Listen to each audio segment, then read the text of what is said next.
A very good evening. I'm Aditi Lamba with the Tuesday night edition of South Asian News, Vision of Asia. We are coming to you from our studio in New Jersey. Welcome to the show. Let's begin tonight's episode taking a look at the coronavirus pandemic updates and measures. The world is at more than 281 million COVID-19 cases and more than 5 million deaths. India, the motherland of many of our viewers, has now approved 2 more vaccines for emergency use as the world's second most populous nation braces for a possible spike in cases. Meanwhile, research by South African scientists has suggested that the Omicron variant could displace Delta variant. Here in the United States, we are at nearly 53 million COVID-19 cases and at least 818,000 deaths. Rising cases and bad weather has caused airlines to cancel more than 1,000 flights within or into and out of the country. The spread of the Omicron variant has prompted Dr. Anthony Fauci to suggest that the government should consider mandating vaccines for domestic flights. Meanwhile, U.S. health authorities have now announced a shortening of isolation time of Americans with asymptomatic cases to 5 days from the previous guidelines of 10 days. We have tonight more on this along with Indian political analysts and authors. Here are the headlines.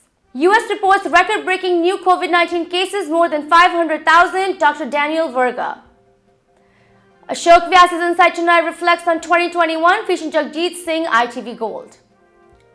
ITV Gold exclusive featuring authors Suresh Chandra Mishra and Ashok Vyas. It's time for a short break on Vision of Asia South Asian News segment. Don't go anywhere, we'll be right back. On coronavirus updates and measures, yesterday the United States reported record-breaking case numbers of COVID-19, soaring up to 500,000 new cases, worse than any other single day in the entire pandemic. This tally of more than 500,000 new cases has been caused due to the recent Christmas holiday, which saw several indoor gatherings across the nation, along with the contagious concerning Omicron variant spreading at a faster rate than ever seen before. All focus continues to be on vaccinating more Americans with the first dose or the booster dose. About 61% of the entire population is now fully vaccinated. This is happening as air travel continues to rise during this holiday season, leading to cancellation of more than 2,000 flights globally, with more staff and crew calling out sick due to this Omicron variant. Even domestic travel is seeing the same trend, and on that, Dr. Anthony Fauci has suggested that the government should consider vaccine mandates for domestic travel to further stop the spread of the disease. Meanwhile, big news, the CDC has now shortened the recommended COVID-19 isolation and quarantine period from 10 days to 5 days. On this and much more, earlier today we spoke with Dr. Daniel Virga from the Hackensack Meridian Health in New Jersey. Dr. Virga is the Chief Physician's Executive, and here's what he had to share. Yesterday, we reported more than 500,000 new COVID-19 cases. How are you observing this? Are you very concerned? Well, we're very concerned. Obviously the case rates right now are skyrocketing, and that's a real problem. I mean, it's as high as we've seen in any one of our surges of late.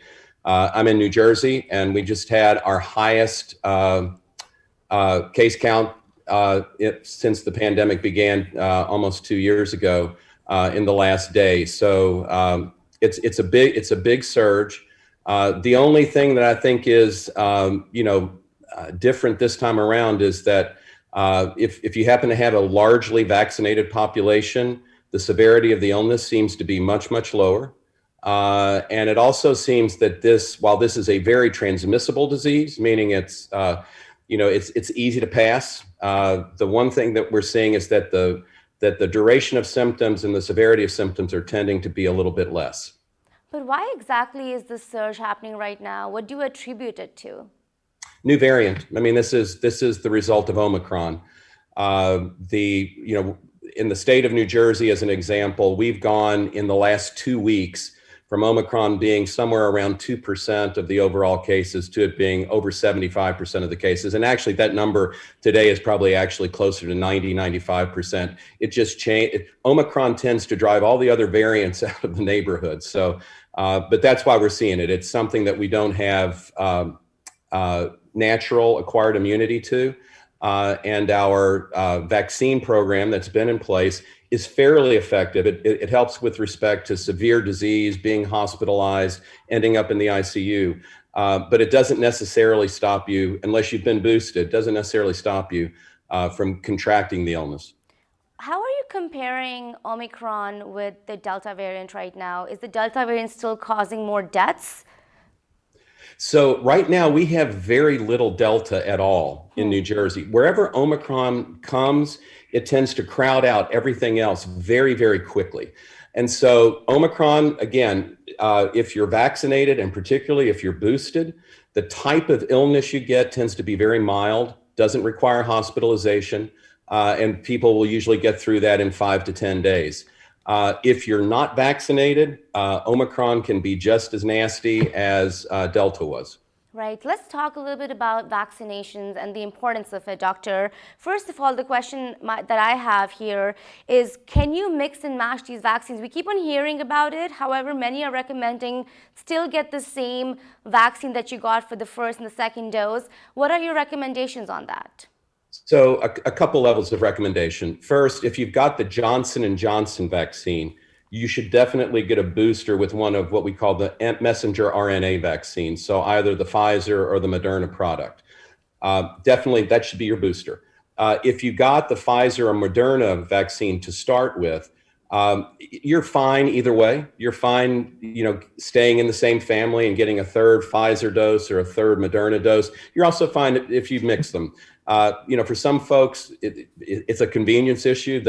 The pharmacy where I, can easily get to get a shot was dosing out Moderna that day, so I got it. So you can. There's not necessarily a clinical advantage to mixing and matching. Okay. And when you're talking about the booster dose, Doctor, how important do you think it is for people that are at high risk? A lot of the South Asian population has diabetes, heart diseases. Some of them have lung issues as well. How important do you think it is for at least that population to get their booster dose as soon as possible? It's absolutely critical. The variant we're seeing right now is a very contagious, very transmissible virus.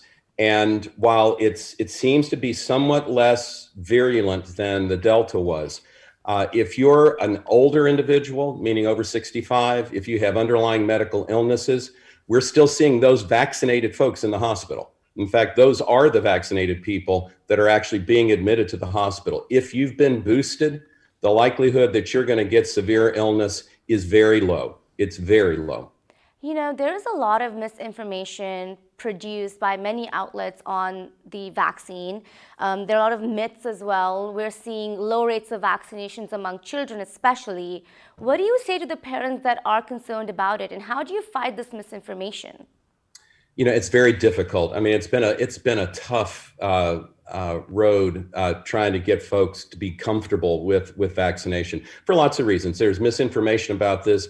There's natural vaccine hesitancy in some populations as well. For some folks, it's just difficult to get to a place to get a vaccine.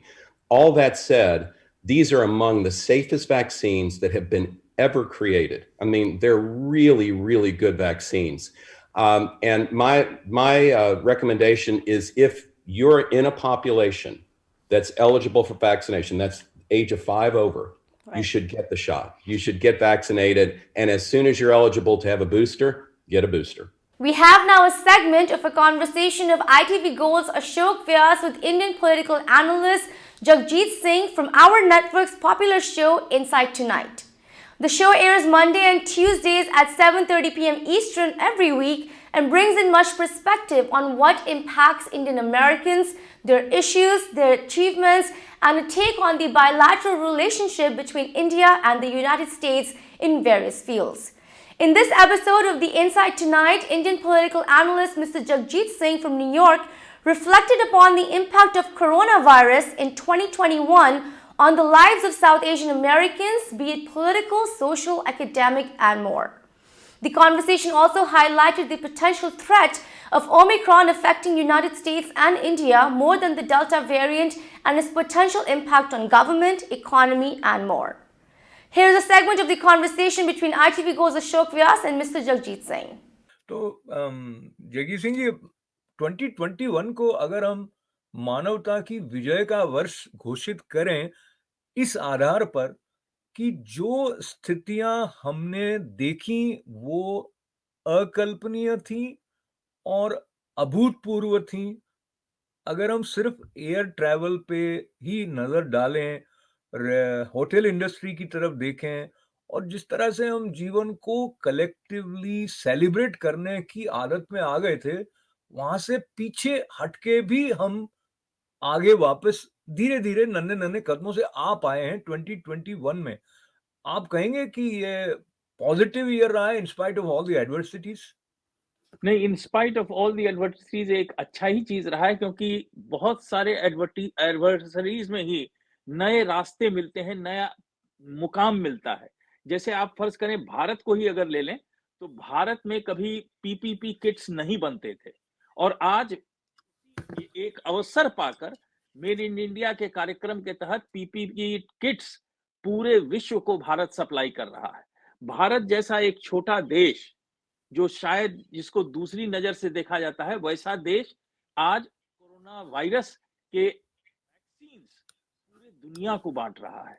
तो ये एक ऐसी उपलब्धि है जो इस मुकाम से निकल के आई है, इस कठिन समय में भी एक बहुत ही अच्छा चीज हुआ है। तो ये कहें इस मामले में भी हम कह सकते हैं कि ये एक मानवता की जीत है कि हिंदुस्तान, जिसमें हमेशा से वसुधैव कुटुंबकम और सारी दुनिया हमारा परिवार है, ये बात के ये एक कल्चरल एस्पेक्ट को लेते हुए जब हम आगे देखते हैं तो हाँ, ये लगता है कि मानवता की जीत हुई है। मानवता की जीत के साथ साथ जब चुनाव में जीत होती है और विशेष करके अमेरिका जैसे प्रमुख राष्ट्र में राष्ट्रपति बदल जाते हैं तो दुनिया में कई देशों के आपसी संबंधों के समीकरण भी बदल जाते हैं। इस दृष्टि से 2021 में राष्ट्रपति बाइडेन के नेतृत्व में क्या मोटा परिवर्तन आपको लगता है कि विश्व ने देखा है? देखिए, राष्ट्रपति बाइडेन के बनने के बाद अगर हम उसको ठीक तरीके से देखें तो क्या उनकी अप्रूवल रेटिंग अमेरिका में ही सही है? उनकी अप्रूवल रेटिंग अभी बहुत नीचे गिरी है। जिस समय वो बने थे उस समय से लेकर आज तक अप्रूवल रेटिंग काफी नीचे गिरी है और अमेरिका के ही लोग पूरी तरह अस्वस्थ नहीं हैं उनके प्रति, क्योंकि इकोनॉमी में गड़बड़ी है, कोविड फिर दोबारा से आ रहा है और स्टेटमेंट्स ये है कि हम लॉकडाउन नहीं करेंगे, जबकि बाकी देशों में लॉकडाउन की स्थिति कई जगहों पर हुई है। राष्ट्रपति बाइडेन के नेतृत्व में एक ऐसी घटना जिसको लेकर अमेरिका ने बहुत आलोचना का सामना भी किया है और एक मानवीय संकट जैसा जो अफगानिस्तान की स्थिति को जिस तरह से बदलाव होते हमने देखा, उस पॉइंट ऑफ व्यू से क्या आप समझते हैं अमेरिका की जो भूमिका रही, ये इनएविटेबल था कि वहां से अमेरिका अपनी सेनाओं को वापस बुला ले, लेकिन जिस ढंग से वो बुलाई गई तो उससे बाइडेन सरकार की अप्रोच को लेकर बहुत प्रश्न चिन्ह उठ खड़े हुए हैं। आपका इसके बारे में क्या सोचना है? देखिए, अगर छोटे सेंटेंस में अगर कहें तो अमेरिका ने अपनी मिट्टी पलीद की है अफगानिस्तान के मामले को लेकर के। बहुत पहले ये चीजें इतिहास में भी दर्ज हैं कि ये वियतनाम की लड़ाई के साथ भी हुआ था और आज के तारीख में जो हम लोगों ने बैठे बैठे टीवीज पर जो चित्र देखे, किस तरह से लोग हवाई जहाज के पहिए से लटक के अपनी जान बचा के भागना चाह रहे हैं, यहां तक कि जो शख्स जब बाइडेन कुछ समय पहले वहां गए थे और उनकी रक्षा के लिए उनके साथ जो व्यक्ति अटैच था, वो व्यक्ति अपने परिवार के साथ नहीं निकल पाया, फंसा रह गया। बाद में हाँ, उसकी इवैक्यूएशन हुई है, लेकिन ये सब चीज दर्शाता है कि बहुत ही हड़बड़ी में लिया गया कदम, जिसको एक कहते हैं ना कि वर्ल्ड का सबसे बड़ा पावर अगर इनेक्ट करता है कोई चीज, तो वो एक था जैसे कोई थर्ड वर्ल्ड कंट्री जिसके पास उतनी मैकेनिज्म नहीं हो, वो इवैक्यूएट कर रहा है, अपने अपने सारे हथियार, सारे प्लेन, सारे चीज वहां छोड़े, किसके लिए? तो बहुत सारी चीजें हैं जिस पर हम बात करना चाहें तो शायद घंटों हम बात करते रहें कि कितनी बुरी स्थिति से वहां और उसके कारण अमेरिका का एक जो मान और सम्मान पूरे विश्व पटल पर था, वो बहुत ही नीचे गया। ये अमेरिका के सम्मान की बात को लेते हुए अफगानिस्तान में जब तालिबान शासित एक पूरा देश बन गया है, इससे विश्व शांति को खतरा होने के साथ साथ जो वो क्षेत्र है जिसमें भारत, पाकिस्तान और आसपास के देश आते हैं, तो वहां पे आपको क्या लगता है कि पहले की तुलना में स्थिति अधिक विस्फोटक हो गई है और भारत ने जिस तरह से इस स्थिति का अब तक सामना किया, उसके बारे में आपका क्या कहना है?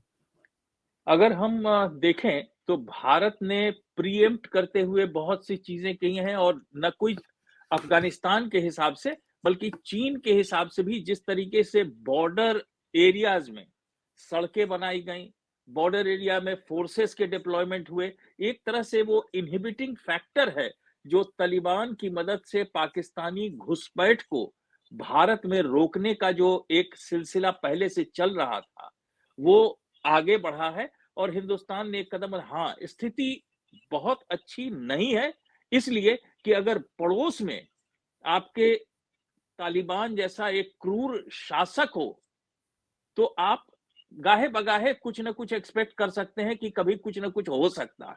हाँ, आपकी तैयारी होनी चाहिए कि आपको उस तरीके का अगर कुछ भी हो तो आप रोकथाम कर सकें। हाँ, हिंदुस्तान ने एक अच्छी पहल की है कि अभी तक के कुछ मैंने जो कुछ भी लोगों को अंदेशा था, ऐसा कुछ नहीं हुआ है, और सरकार को हम धन्यवाद देना चाहेंगे कि हमको सुरक्षित रखा है। We have now an exclusive conversation by ITV Gold's very own Mr. Ashok Vyas with Indian author Suresh Chandra Mishra. The discussion featured Mr. Mishra's book Itihas ke Aine mein Hanumat Charitra, a book on Hindu god Hanuman with intensive research. Referred to as Lord Hanuman, he is one of the central characters of Hindu epic Ramayana and is a devotee of Hindu god Ram. Described as the son of Pavan, the Hindu god of wind, Hanuman is known for his extraordinary strength and loyalty. The discussion between Mr. Vyas of ITV Gold and author Suresh Chandra Mishra reflected on much of Lord Hanuman's impact and significance for followers and supporters of Hinduism.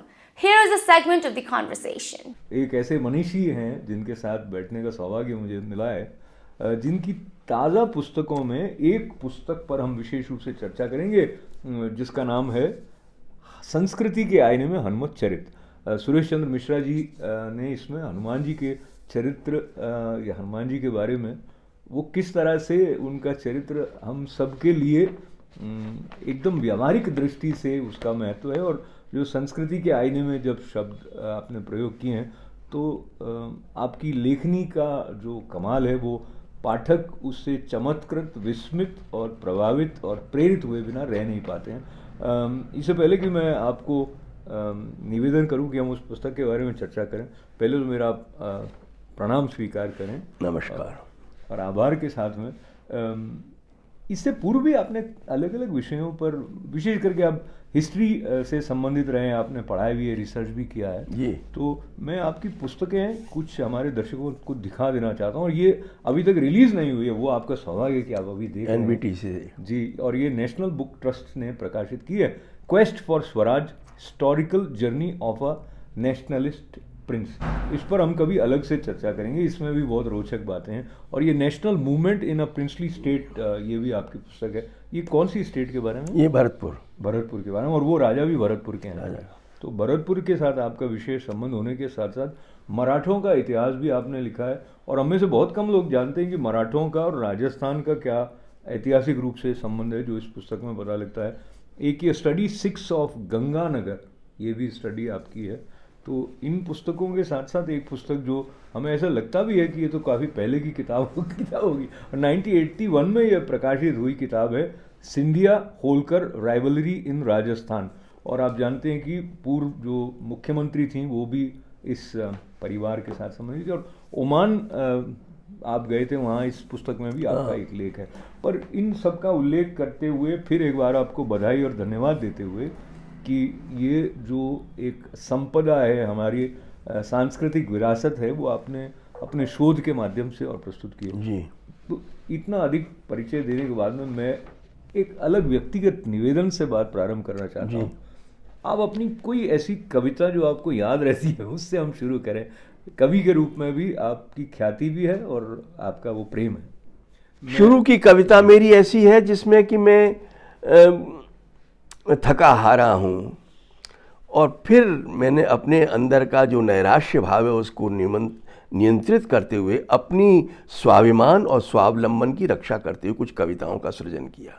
तो मैं आपसे निवेदन करूं कि आपका ये जो संकलन है बात मेरे अंतर मन की, इसमें एक कविता ऐसी है जो बात अभी आप कह रहे थे उसके साथ कहीं मिलती जुलती है। यदि आप इसके 2 छंद सुनाने का निवेदन स्वीकार करें। मुझे इसकी एक प्रश्न, मांगना मत भीख तुमरे प्यार की। मैं मांग नहीं सकता, और वो अंदर इतना स्वावलंबन घुसा हुआ है मेरे अंदर। कुछ मैं समय की गोद में पल जाऊंगा, या व्यथा की अंक में सो जाऊंगा, पर न मांगूंगा किनारा लहर से, और न कायर मुक्ति लूंगा जहर से। वाह। वो जो जज्बा है, मैं समय की गोद में पल जाऊंगा, उसमें मुझे कोई प्रेम करे न करे, मुझे कोई, मैं किसी से कुछ मांगूंगा नहीं। जब मेरे माता पिता का मुझे प्राप्त नहीं हुआ तो मैं किसी से नहीं मांगूंगा।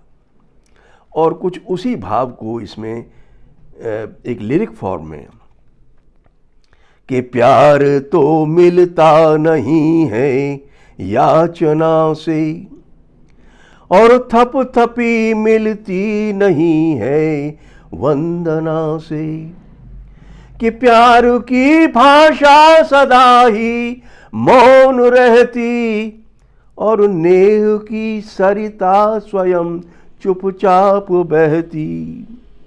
एक छंद और सुनाऊंगा, कि वंदना या याचना तो दीन करते, कि वंदना या याचना तो दीन करते, अरे प्रार्थना अभ्यर्थना तो हीन करते, अरे जो बिना मांगे मिले वह प्यार होगा, जो बिना मांगे मिले अधिकार होगा। क्या बात।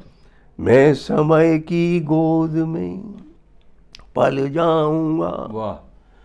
प्यार की भाषा सदा ही मौन रहती, और नेह की सरिता स्वयं चुपचाप बहती। वाह वाह वाह वाह, क्या बात है। नेह की सरिता स्वयं चुपचाप बहती।